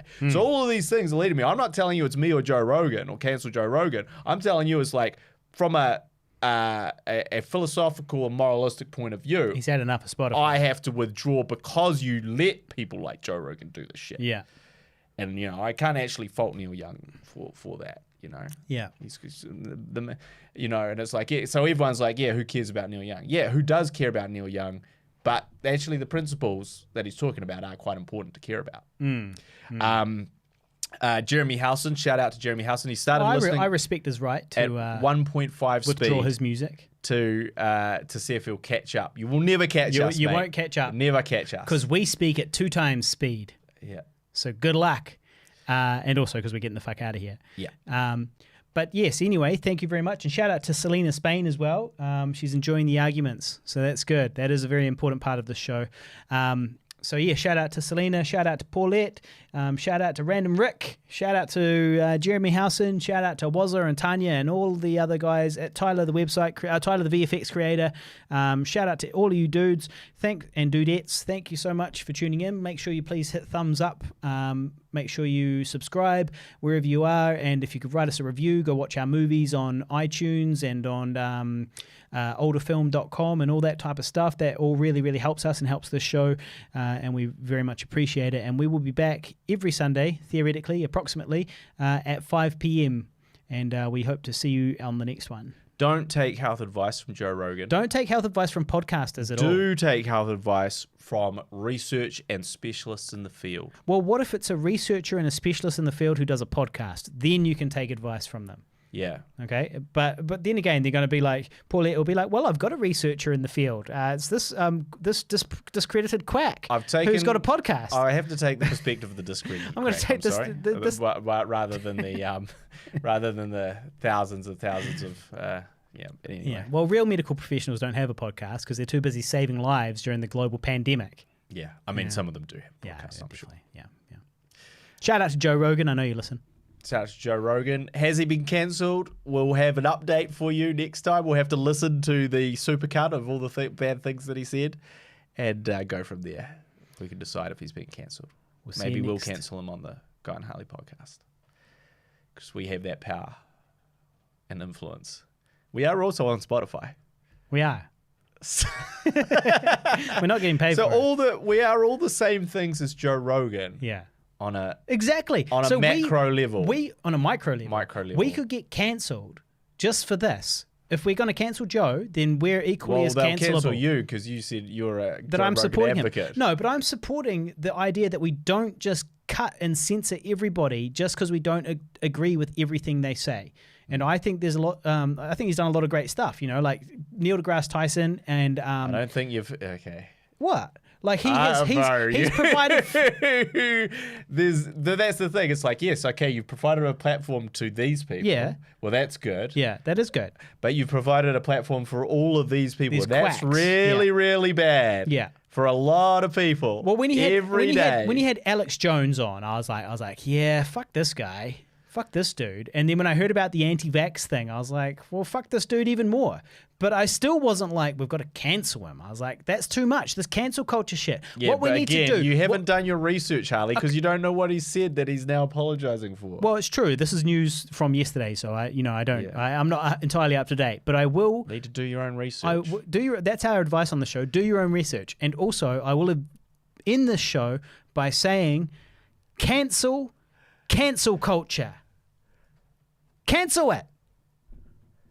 Yeah, there was actually an interesting something that happened. So, okay, let me weigh in on this one. The show's not finished. It's just weigh in the on show's this going one. on. Weigh in on this one. I'm going to pour another beer. So, this is just final topic here. Final topics. Final beer. So, there's a wrestler who's been around for many, many years. Yeah. Right? Now, he is or was a bit of a conspiracy theorist. and had all sorts of, crazy ideas. And health problems. Now, cut to 2022, right? He has just been offered a contract to work in a new wrestling organization. Okay. Now, these comments from 2013 that he's made about conspiracy theories surface. And they're all about the Holocaust, right? And how the Holocaust wasn't really as bad as people he's a Holocaust said. denier. Maybe not if not a denier, someone who was very ignorant to it, and also certainly was kind of latching on to some of the conspiracies around how they've been inflated, how the idea of the deaths and all this sort of thing, and all this stuff didn't really happen the way that they said. And, history has a way of looking back at things that aren't. Now, I don't believe that he's actually a racist guy. I think he's a fucking nut job conspiracy theorist who's latched onto this nut job conspiracy theory. So, like, he doesn't hate Jews, right? Like, that's not. That's not why. That's not why. It's just that I think he was also was like and the 9/11 was an inside job. Like, of course, so the anti-COVID, the anti-vax crowd, and the 9/11 crowd. They've got a lot of bedfellows. There's a lot of crossover dangerous there. bedfellows. What's the name of that type of pie graph? Venn diagram. It's a Venn diagram. Their Venn diagrams are definitely in the middle there, right in the middle. So anyway. So all Stupid these comments people. sort of resurfaced from 2013. Yeah. Now, he'd been going about his business. He'd already been called out for these, right? Subsequent to that thing, he'd already been called out. He'd sort of, I believe, already apologized for them, right? Now, so we're cutting to 9 years later. All these things have resurfaced. This podcast is going to resurface one day for both of us. It's going to be real bad. All of the, not me, I didn't support Joe Rogan. Not tonight, but overall. Oh, yeah. From this podcast. You've said a lot of horrible things that harmed a lot of people. I don't think I have. I would definitely attribute you to saying many more harmful things than me. I don't know. I would really put you in the harmful category. I don't know. Way above me. I don't know. I'm a little edgy. But I wouldn't say I was harmful. But you're right. Yes, they will be dug up and we will be cancelled. The only thing we have is the volume that they have to get through. They have to troll through 250 episodes. 233 episodes so far. Each episode's between an hour and 10 hours long. But anyway, they put a pause on this contract. They cancelled his appearance on the show. Yeah. And the head of thing was like, look, these... Did he tweet these out? No, like... At the time, in 2013, when they tweeted out? No, they were part of an interview. Oh, okay. That he was recorded, discussing this stuff. Yeah, right, okay. And so, with, I think, a conspiracy theorist of some sort, right? And so anyway... The head of the AEW, the wrestling promotion, was like, we don't condone any of this, we don't agree with any of this, and we're pulling this person from the show for these comments. He also reissued another apology, the wrestler in question, said, I deeply regret all of this, regret caused, blah, blah, blah. Now, should he be cancelled in 2022 for what he said in 2013? No, of course he shouldn't. I don't think he should, because I feel like it's been 9 years. There's plenty of time to grow up since then. And like basically what you're saying is, well, you did this thing once in 2013, and we're not talking about some horrible crime. We're talking about having a conversation on a show somewhere. You said something uneducated, dumb, ignorant shit, which people do, and you can't obviously blame them. You can't take away every opportunity for the rest of their life based on that. So he shouldn't be cancelled, is your opinion? Yes, I don't think he should be cancelled. In 2022. Unless, of course, he still believes it and he's still promoting that type of thing. If he's still a Holocaust denier and all that type of thing. Which, for all intents and purposes, he's not. Right. Yeah. And also is known sort of as actually a really nice guy, like in general, like as a person, he's a nice guy. As a wrestler who helps other people and who treats people well, and no one has ever come out and said like I've had any bad. It's all good stuff about him. Yeah. That doesn't mean too much though. Well, there's lots of good people with great intentions who are horrible monsters because of what they believe and what they say. For example, anti-vaxxers. You know, they're killing people, and they might be nice people, but they're killing people. Such as Joe Rogan. Such as Joe Rogan. Who you endorse. I do not endorse him, but I don't think we should cancel him. I don't think we should cancel him. And someone said, why would that come up interviewing a wrestler? Look, I have no idea, but I think what happened, because this guy is also, Harley, you'll love this, a notorious pothead. Oh, okay. Yeah. So what? That he was high at the time? So yeah, of course he was fucking high. So he was high, smoking weed, talking conspiracy How do you know? theories. Wait. Why do you say he's like? How do you know he was high in 2013? Oh, he was high all the time. But how? He's a notorious pothead. Yeah. So all he does. So what he was probably doing is smoking up and talking shit on this thing. Yeah. And talking about all these conspiracy theories, which he did obviously believe at the time. Yeah. You know. But that's why Alex Jones will never be a wrestler anytime soon. Yeah. Can't get a contract. Can't get a contract. They won't offer it to him. Yeah. So you think he should be uncancelled now? Yeah, no, look, I think you've got to, if he's already done this and he's already apologized twice and he's moved on from it, and you know, you can't be like, oh, it's 9 years later, let's cancel him again. You know, like Christ alive. But this is a good example of why I don't like to go on to shows before I know the questions. If they don't tell me the questions beforehand, just broadly the topics, I don't like to go on podcasts and stuff like that, because you never know what you're going to end up talking about and what dumb thing you're going to say. I could very easily go on a podcast tomorrow and endorse Joe Rogan. Somebody talks about the Holocaust, and next thing you know, I'm cancelled for the next 10 years. You know? Not that I would say the Holocaust didn't happen, but you know, you could easily find yourself in some situation where you accidentally you get caught up and you say something dumb, especially if it's with a conspiracy theorist podcast. Sure. If you're on a conspiracy theorist podcast and you're a conspiracy theorist enthusiast in 2013 as well, because the landscape was different back then as well. Back then it was just a bit of fun, you know? It was just a bit of fun. Nowadays people were dying, but back then it was just a bit of a laugh, the old conspiracies and so on. It's true. You know, now they've become much more deadly. Yeah, now it's a big old thing. It's a big old thing. So, yeah. But also, endorsing Joe Rogan. I'm not endorsing Joe Rogan. Secondly, there's millions, tens of millions of people who actively endorse Joe Rogan. That's the problem. They ain't cancelling them all. That's what we're worried about. They ain't cancelling them all. Well, no. They're just walking around without masks, coughing on people and not getting just vaccinated. killing people. They're just killing people. They're just killing people at will. It is true that he should be using his powers for good. His powers for good. He should be using his platform for good, like we do on the Guy and Harley podcast. Sure, we're a little edgy every now and then. Sure, sometimes we offend people. Sure, sometimes the woke liberal lefties might get upset, even though I consider myself to be a woke liberal lefty.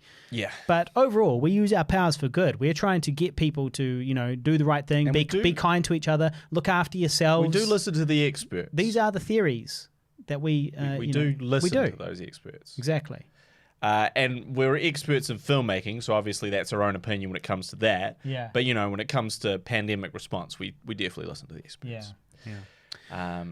So, that's interesting. I kind of agree with you, not with the Joe Rogan thing. What were you going to say? But I agree. Give him another chance? I give him another chance now. It was 9 years ago. I haven't heard. Have you heard what he said? Did you watch what I saw a series of quotes of the most horrific things he said. Yeah, and was he like, yeah, those Jews really had it coming? No. He was didn't, like, this stuff, but he was more like, this stuff didn't really happen and it's been embellished over time. Yeah.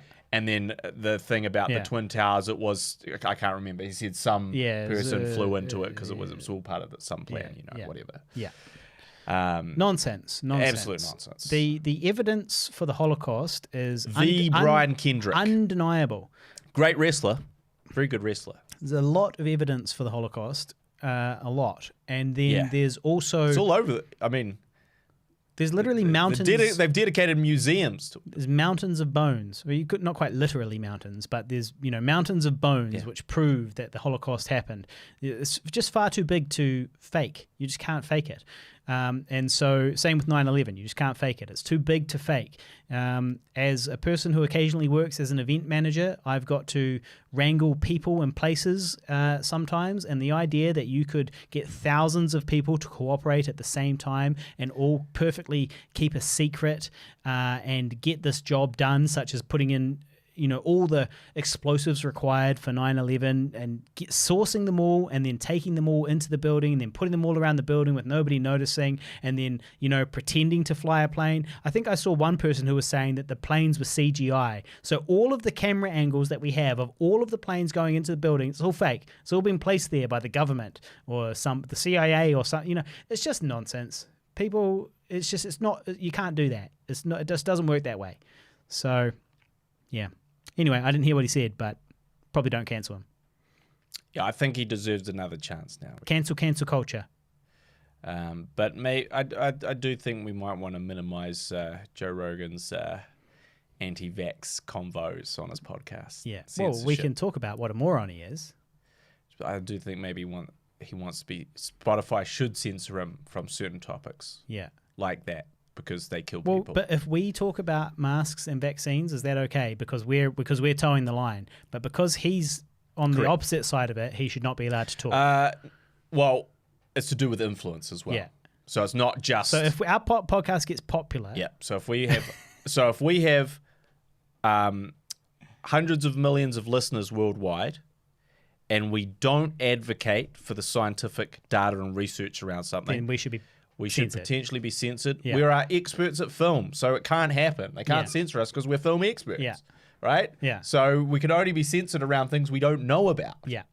So that's really the crux of the issue. Well, Joe Rogan has had COVID. You could argue. He's an expert. He might know more about COVID than we do. Well, he knows more about it firsthand. He does. There's no way around it. We've just got to say right here on the Guy and Harley podcast that Joe Rogan knows more about COVID firsthand than we do. I mean, we're just stating facts here. We're just stating facts. He's lived through it. We're only postulating from the sidelines. Well, look, on Joe Rogan postulating from the sidelines and canceling cancel culture, we should get the fuck out of here. Yeah, I'm hungry, man. And I've got my GST return to do, which I've been putting off all day. And I've got that application to finish. A bunch of other work. God. And then there is the application, which we didn't talk about, but we are also applying for funding for a new documentary. We'll keep you guys posted about it. We're applying for funding, and it's due next week. So there's a certain amount of stuff to be done with that as well. So we're going to get the fuck out of here, guys. Gotta go. It's been 3 hours or something, maybe. So we'll see you next week, and hit thumbs up, hit subscribe, and we'll catch you next time. See you later, everybody.